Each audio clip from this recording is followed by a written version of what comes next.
Hello दोस्त, virtual channel में आपका स्वागत है। कल एक वीडियो अपलोड किया था अपने चैनल पे, अपलोड भी किया, लाइव सेशन लिया था कि आईबीपीएस पीओ मेंस से 2024 का जो रिसेंट एग्जाम हुआ है अभी आपका 30 को, उसकी सॉरी एक्सपेक्टेड कट ऑफ क्या रहेगी।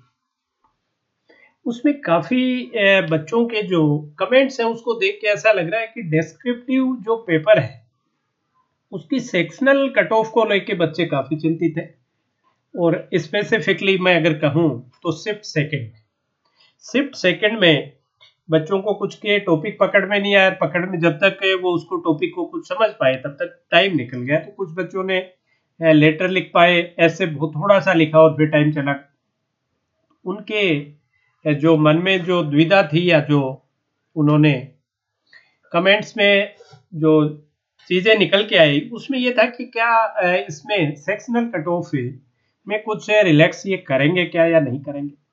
तो अब अगर आप अगर इसका नोटिफिकेशन देखो तो उसमें सेक्शनल कट ऑफ का कहीं मेंशन नहीं है, नहीं तो सब्जेक्ट्स का है, नहीं आपके इसका है, क्या कहते हैं इसको, डिस्क्रिप्टिव का भी नहीं है, सब्जेक्टिव ऑब्जेक्टिव का भी नहीं। तो वो जैसा पेपर का लेवल है उसके अकॉर्डिंग उन्होंने दे रखा है। लेकिन आप अगर ये देखें कि 2018 से लेके, मैंने अभी चेक किया 2018 से 2023 तक जो लास्ट एग्जाम थी, उन सभी में क्या इनका जो सेक्शनल कट ऑफ आप डिस्क्रिप्टिव के लिए देखेंगे तो जनरल, और कुछ सालों में जैसे अभी ईडब्ल्यूएस भी हो गया, पहले ईडब्ल्यूएस नहीं था तो सिर्फ जनरल, तो जनरल की और अब दोनों की होगी ईडब्ल्यूएस की, इनकी 10 मतलब 40% जो आपके सेक्शनल कट ऑफ है इंटरव्यू में है वो मेंशन्ड है। 40 एंड 35% वही मेंट इन्होंने किया है। जो बाकी की जो कैटेगरी है वो ओबीसी हो, एससी हो, एसटी हो, और जो डिसेबल कैंडिडेट हैं, एक्स सर्विसमैन, जिस तरह के भी, उनमें 8.75। तो एक तरह से आप 25 को अगर आप देखेंगे तो ये तो एग्जैक्टली 40% हो गए, और ये आपका 35% हो गया जो आपको दिया हुआ है उसके इंटरव्यू के लिए जो सेक्शनल कट ऑफ मेंशन है। हालांकि मैंने डिटेल पूरा इसका नोटिफिकेशन का देखा, मुझे कहीं भी ये देखने को नहीं मिला कि इसका सेक्शनल कट ऑफ डिस्क्रिप्टिव का क्या रहेगा, ऐसा मेंशन मुझे नहीं दिखा। लेकिन 2018 से 2023 तक रहा हर साल यही है, राइट। अगर आप लोगों को कहीं नोटिफिकेशन में ये चीज़ मिली हो तो प्लीज़ कमेंट कीजिए, तो मैं उसको इस वीडियो में पिन कर दूंगा उसको, अदरवाइज मत लीजिए, मैंने ढूंढा मुझे नहीं मिला। लेकिन 18 से 23 तक हर एग्जाम में रखा उन्होंने यही है, 10 एंड 8.7। अब जो बच्चों के मन में दुविधा है, जैसे इस साल का जो पेपर था इंग्लिश का पेपर है लास्ट ईयर से कंपेरेटिवली थोड़ा मुश्किल, लेकिन डिस्क्रिप्टिव का स्पेसिफिकली इन सेकेंड शिफ्ट जो टॉपिक्स गिवन थे वो ज़्यादा ट्रेंड में नहीं थे। जैसे आप अभी देख पा रहे हैं, आपका जो डिस्क्रिप्टिव था शिफ्ट 1 में, जो लेटर में आपकी लिमिट होती है 150 टू 180, ठीक है, और ऐसे में होती है आपकी 250 से 300, ठीक। तो अब इसमें जैसे पहला एक लेटर था कि एमएलए को आपको कोई लेटर लिखना है पब्लिक पार्क के कंस्ट्रक्शन के लिए, तो बहुत आसान, आई थिंक आप इसके लिए लिख सकते हैं कि भाई पब्लिक पार्क क्यों जरूरी है। और इवन आप ये भी कह सकते हैं कि भाई पब्लिक पार्क बनाओगे, जनता से जुड़ोगे तो आपको भी फायदा होगा।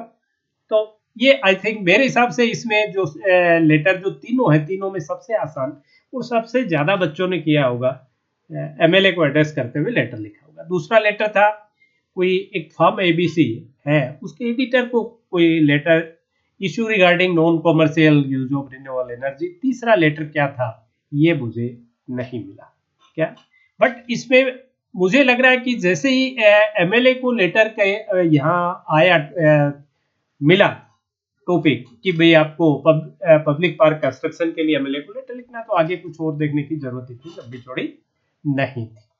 ऐसे जो उसमें था उसमें आप देखिए, एक तो फैशन इंडस्ट्री को लेके था, क्या चैलेंजेस हैं, क्या ट्रेंड्स हैं, क्या उनके टारगेट्स होते हैं, कैसे वहाँ वर्किंग होती है, उसको लेके था।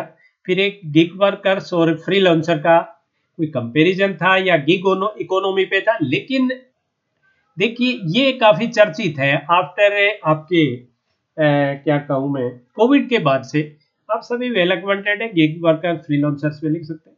फ्रीलांसर तो आप किन को कहते हैं कि जैसे कोई आईटी फर्म में आप घर बैठे काम करते हैं किसी फर्म के लिए, या कंसल्टेंसी चला रहे हैं आप किसी टाइप की, कोई डिजाइन किसी ने आपसे करवाई, आपने घर बैठे उनको डिजाइन करके दे दी, ये सब क्या है, फ्रीलांसर है। और गिग वर्कर्स जैसे जो आपके अमेजोन पे फ्लिपकार्ट पे जो वर्कर काम कर रहे हैं, जोमेटो पे कर रहे हैं, ओला उबर में कर रहे हैं, ये सब क्या है, ये गिग वर्कर्स।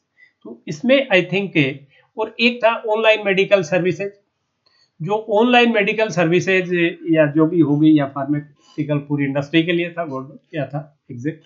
लेकिन जैसे भी आप ऑनलाइन आप डॉक्टर से कंसल्टेंसी ले सकते हैं, मेडिसिन का सब वो सब्सक्राइब कर देंगे कि भी आप ये मेडिसिन लीजिए, एंड देन आप जो आपके मेडिकल शॉप्स हैं उनसे भी ऑनलाइन आप ऑर्डर करके वो आपके घर भेज देते हैं। तो इनके कुछ दिए थे, तो आई थिंक ये दोनों ही ठीक थे, गिग वर्कर्स वाला भी ठीक था और ये भी ठीक था। Fashion industry challenges and trend हो सकता है कम बच्चों ने किया, बट इनमें से कोई भी ऐप किया जा सकता था।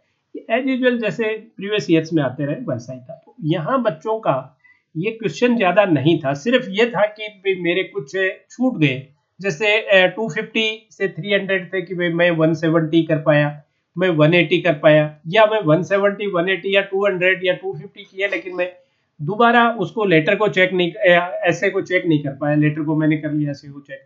तो वहां तो मुझे नहीं लगता है कि कोई अगर जो कट ऑफ अगर 10 और 8.75 भी रखेंगे तो उसमें कोई प्रॉब्लम आपको आएगी। प्रॉब्लम जो आ रही है या जो इश्यूज आए हैं, और आई थिंक ज्यादा बच्चों का एग्जाम भी सेकंड शिफ्ट में, सेकंड शिफ्ट वाले में क्या था कि लेटर जैसे था, तो जो मुझे जितनी इंफॉर्मेशन में गैदर कर पाया हूँ, एक लेटर था आपका नॉइज पोल्यूशन को लेके, पुलिस स्टेशन को या पुलिस स्टेशन के इंचार्ज को एक आपको लेटर लिखना था नॉइज पोल्यूशन। एक कोई इन्फॉर्मल लेटर था इन्फॉर्मिंग अबाउट ओटीटी, और एक इवेंट मैनेजर को कोई लेटर था कि आप किसी इवेंट में पार्टिसिपेट करना चाह रहे हैं। तो अगर आई थिंक आप अगर देखें तो इनमें भी ये जो दो टॉपिक है आपके नॉइज पोल्यूशन को लेके, आप पुलिस को लिखें या इवेंट मैनेजर को लिखें कि कोई भी एक इवेंट है उसमें आप पार्टिसिपेट करना चाहें, तो बहुत मुश्किल लेटर नहीं। जो ऐसे आए उसमें जैसे एक तो था development and innovation in technology, जैसा मुझे मिला। दूसरा था climate issues with respect to with agriculture farmers, और इनसे क्लाइमेट क्या इश्यूज आ रहे हैं, क्या प्रॉब्लम्स आ रही है, इस तरह का था। एक सस्टेनेबल फैशन पे था। तो आई थिंक ऐसे के जो टॉपिक्स थे वो कंपेरेटिवली इसमें मुश्किल थे फर्स्ट की बजाय, और लेटर भी फर्स्ट से थोड़े से मुश्किल, क्योंकि उसमें थोड़ा सा आपको सोचना पड़ेगा। भाई थोड़ा सोच सोच के लिखोगे तो टाइम वहाँ कम होता है, आपके पास सिर्फ 30 मिनट होती है, आपको लेटर भी लिखना है और ऐसे भी लिखना है, अच्छे खासे लिखने, मतलब यहाँ 150 टू 180 है या 250 से 300। तो यहाँ काफी बच्चों की क्वेरी थी कि भाई हमारे से कई बच्चे ऐसे थे जिन्होंने लेटर तो लिख लिया, बट ऐसे में वो बहुत कम लिख पाए, जैसे 250 टू 300 है वो 120 130 वर्ड ही लिख पाए, राइट। उनको चेक भी नहीं कर पाए कि कोई स्पेलिंग एरर या ग्रामेटिकल एरर होगी। तो उसमें आपके उनके ये डाउट था कि भी हमारी जो सेक्शनल कट ऑफ है वो 10 हो रहा है, और स्पेसिफिकली जो कैटेगरी के बच्चे हैं, कैटेगरी के जो बच्चे हैं जैसे कोई SC ST या डिसेबल कैंडिडेट जो होते हैं, ओबियस है उनकी प्रिपरेशन का लेवल उतना नहीं होता है, या जिनकी इंग्लिश है जो स्ट्रेंथ नहीं है या इंग्लिश इनकी वीकनेस है, उन बच्चों को काफी ये हो रहा है सेकेंड शिफ्ट वालों को कि ये हमारे साथ इस मामले में क्या होगा। तो आप एक चीज के लिए आप निश्चिंत रहिए, अगर ये 10 और 8.75 भी रखेंगे तो 10 और 8.75 ये रखेंगे आपके शिफ्ट 1 के। अब शिफ्ट 2 में जिन बच्चों के कम आ रहे हैं तो ओबियस है नॉर्मलाइजेशन का उनको फायदा मिल जाएगा। भाई वो किसी एक बच्चे के साथ तो ये इश्यू है नहीं, मास के साथ है, और मास का ही कंपैरिजन उसमें होता है नॉर्मलाइजेशन के लिए। कुछ ये भी नहीं है कि सिर्फ कोई 10-20 बच्चे टॉपर्स से होता है। तो इसमें आप निश्चिंत रहिए कि आपको 10 और 8.75, मैं भी मानता हूं कि जो कैटेगरी के बच्चे हैं एटलीस्ट उनके 8.75, बहुत बच्चों के ऐसे होंगे जिनके बाकी सब में सेक्शनल भी कट ऑफ हो रही है और ओवरऑल कट ऑफ भी वो क्लियर कर रहे हैं, लेकिन यहाँ उनके 8.75 मार्क्स नहीं बन रहे। तो आप उसके लिए बिल्कुल चिंतित नहीं हो। शिफ्ट 1 और शिफ्ट 2 में जो डिफरेंस देखने को मिल रहा है, और यही जो मैंने लिखे हैं यही टॉपिक्स थे, तो वो भी ऐसा देख के भी लग रहा है कि सेकंड शिफ्ट कंपैरेटिवली से है। तो जो नॉर्मलाइजेशन का पाए, मान लो आप कोई बच्चा है वो 6 से 7 मार्क्स का भी करके आया है सेकंड में, तो उसको नॉर्मलाइजेशन का फायदा मिलके वो 8.75 से क्रॉस हो जाएगा और ये उनके लिए राइडर नहीं रहेगा। ये सेशन सिर्फ और सिर्फ आप जो बच्चे इसको लेके, क्यों मैंने देखा कि अपने जो वीडियो है कट ऑफ वाला, उस पर काफी कमेंट्स आए, उसमें काफी कमेंट्स में मैं देख रहा हूँ कि कई बच्चे तो ऐसे हैं कि जो कह रहे हैं कि हमें ओवरऑल जो है मार्क्स जो है 80 तक आ रहे हैं, लेकिन सेक्शनल कट ऑफ आपका डेस्क्रिप्टिव उसमें वो डाउटफुल है। तो ये उसी के लिए मैं लेके आया था। तो निश्चिंत रहिए आप, और बिल्कुल पैनिक मत कीजिए, आप रिलैक्स हो जाइए।